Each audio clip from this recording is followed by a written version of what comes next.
We've all heard the whispers.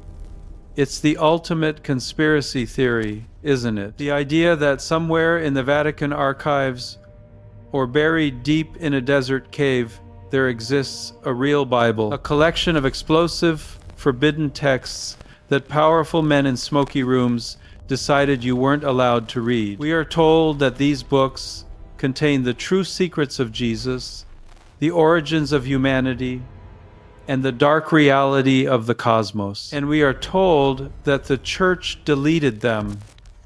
They burned them. They erased them from history to control what you believe. It is a story that has sold millions of novels and fueled endless late-night documentaries. It paints a picture of a grand, sinister cover-up designed to keep the masses in the dark. But what if I told you that story is a lie? What if the reality of how we got the Bible is actually far more chaotic, more human, and frankly, more shocking than any Dan Brown novel? What if these books weren't stolen in the dead of night, but were openly read, fiercely debated, and then publicly rejected in the harsh light of day? You see, the great secret of the so-called lost books isn't what they say. The real secret is why they were rejected. And that answer reveals everything about the violent, messy birth of Christianity. Forget the myth of lost books. We are going to dig into the story of the rejected books. We are pulling back the curtain on the single greatest editorial process in human history to understand why some books changed the world and why others were left in the dust. First, we have to shatter a modern illusion. When you hold a Bible today, you see a single, black, leather-bound book. It feels complete, unchangeable. But if you were a Christian in the 1st or 2nd century, your Bible didn't look like that. It didn't exist. There was no Amazon, no printing press, no central headquarters shipping out standardized texts. Instead, imagine a chaotic, sprawling, literary marketplace. You had a messy library of scrolls circulating from city to city, carried by merchants and missionaries in the hulls of ships and the packs of donkeys. In one church in Corinth, they might be reading a letter from Paul. In Alexandria, they might be reading a gospel you've never heard of. It was the Wild West of theology. And in this mix, there were books that didn't make the cut. Historians group these into specific categories. You have the Apocrypha books like Maccabees or Tobit, which fill the historical gap between the Old and New Testaments. Some churches today still read them, others don't. They aren't lost, just disputed. Then you have the pseudepigrapha. This is a fancy Greek word that essentially means false writing. It refers to books written by an author who claims to be a famous figure from the past to gain street cred. Imagine writing a sci-fi novel today and signing it Albert Einstein just so people would take it seriously. That is pseudepigrapha. The early church wasn't trying to hide these books. They were trying to survive a crisis of information overload. They had to ask, out of these hundreds of scrolls, which ones are the actual signal and which ones are just noise? And the first major test case for this filter was a book that is arguably more metal, more epic, and more bizarre than anything in the actual Bible. A book that actually made it into the New Testament as a quote, but was banned from the canon. The Book of Enoch. If you want to understand why books get rejected, you have to look at Enoch. This isn't just a book. It is a psychedelic trip. Ascribed to Enoch, the great-grandfather of Noah, it offers a terrifying expansion of the days before the Great Flood. While Genesis gives us a few polite verses about giants and wickedness, the Book of Enoch kicks the door down and gives us names, ranks, and cosmic horror. The book describes the Watchers, a squad of rogue angels who look down on Earth and decide they want a piece of the action. They don't just descend, they mutiny. They land on Mount Hermon, swear a pact of rebellion, and start mating with human women. The result isn't just a scandal, it's a genetic abomination. They birth the Nephilim giants, who stand 450 feet tall, consuming all the food in the land before turning to eat the humans themselves. It is a nightmare scenario of blood and sorcery. This book was massive. It was a bestseller of the ancient world.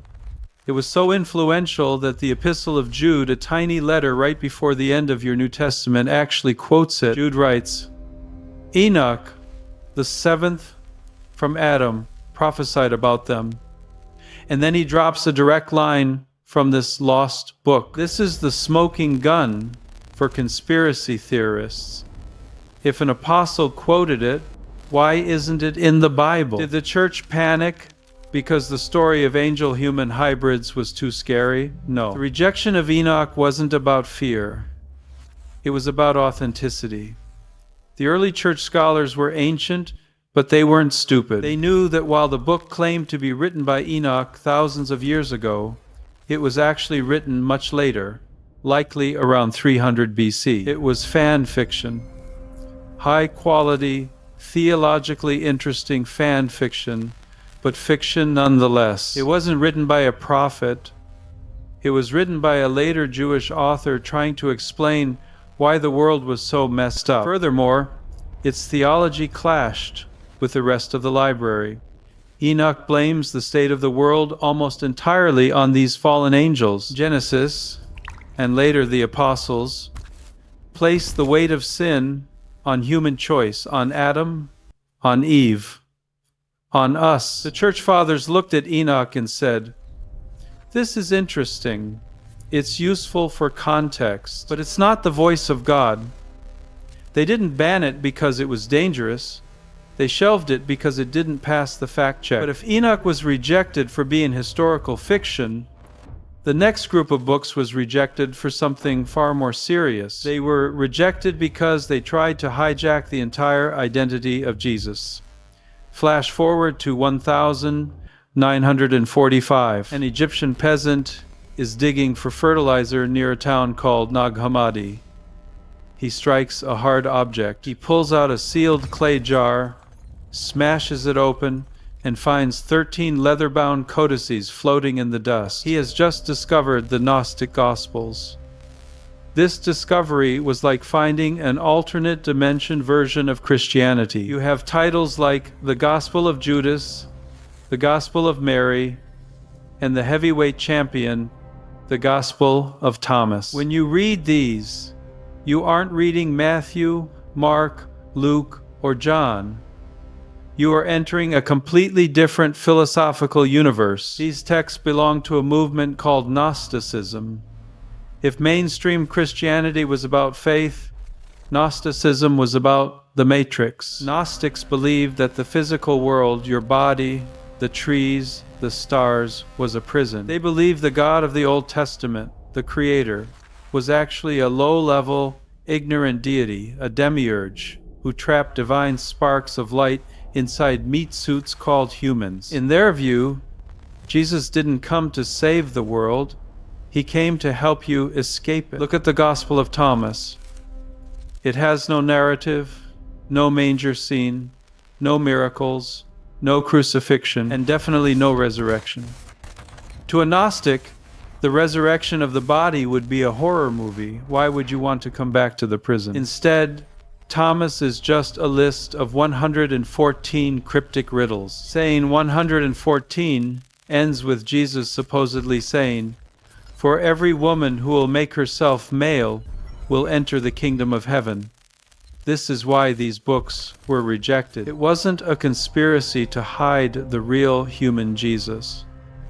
If anything, the Gnostic Jesus is less human. He is a ghostly, alien figure dispensing secret passwords to a spiritual elite. The early church leaders, men like Irenaeus and Tertullian, didn't hide these books in a vault. They wrote massive public takedowns of them.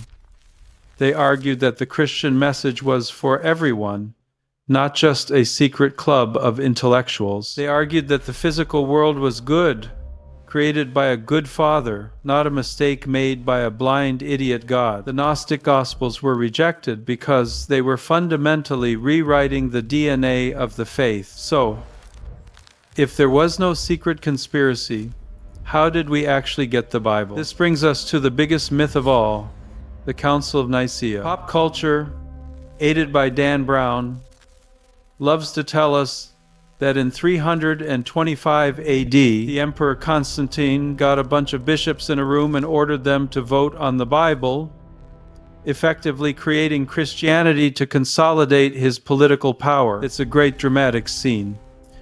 It's also completely historical nonsense. We have the records from the Council of Nicaea. We know who was there. We know what they talked about. They spent weeks arguing about the divinity of Christ and the date of Easter. They didn't vote on the books of the Bible, not once. The truth is much less cinematic, but much more organic. The canon, the list of accepted books, wasn't a top-down decree. It was a grassroots movement. It happened from the bottom up. Over nearly 400 years, different churches in different parts of the world naturally gravitated toward the texts that carried the most weight. They developed a sort of internal canon meter. They asked three hard questions. 1. Apostolicity. Was this written by an eyewitness? Did the author know Jesus or know someone who did? This immediately disqualified books written 200 years later, like the Gnostic texts. 2. Universality. Is this book being read everywhere? Is the church in Rome reading it? Is the church in Jerusalem reading it? If a book was only popular in one weird cult in Egypt, it didn't make the cut. 3. Orthodoxy. Does this book match the message we already know? If a new book shows up claiming Jesus hated the physical world, but the letters of Paul say God created the world and called it good, the new book gets tossed. By the time Athanasius of Alexandria wrote a letter in 367 AD listing the 27 books of the New Testament we have today, he wasn't making a new rule. He was just writing down what everyone had already agreed on for decades. Here is the twist. The lost books aren't a hidden history of what Christianity was. They are the historical evidence of what Christianity was not. The secrets weren't stolen. They were weighed, measured, and found wanting. The early church didn't want a secret faith. They wanted a public, historical, verified faith. When you look at the rejected books, you see the road not taken. You see a version of Christianity that could have been a sci-fi cult about giant killing angels, or a philosophical club for people who hated their own bodies. But the history shows us that the books that survived, the Matthew, Mark, Luke, and John survived because they were the ones that the people who actually lived through it recognized as the truth. The Bible wasn't forged in the fires of a conspiracy. It was forged in the open air of debate, usage, and consensus. And honestly, that human struggle for truth is a much better story than any fiction. What about you? Have you ever tried reading the Book of Enoch or the Gospel of Thomas? Do you think the church made the right call, or did they miss something important? Let me know in the comments below. I read them all. And if you want to keep peeling back the layers of history with me, make sure you're subscribed.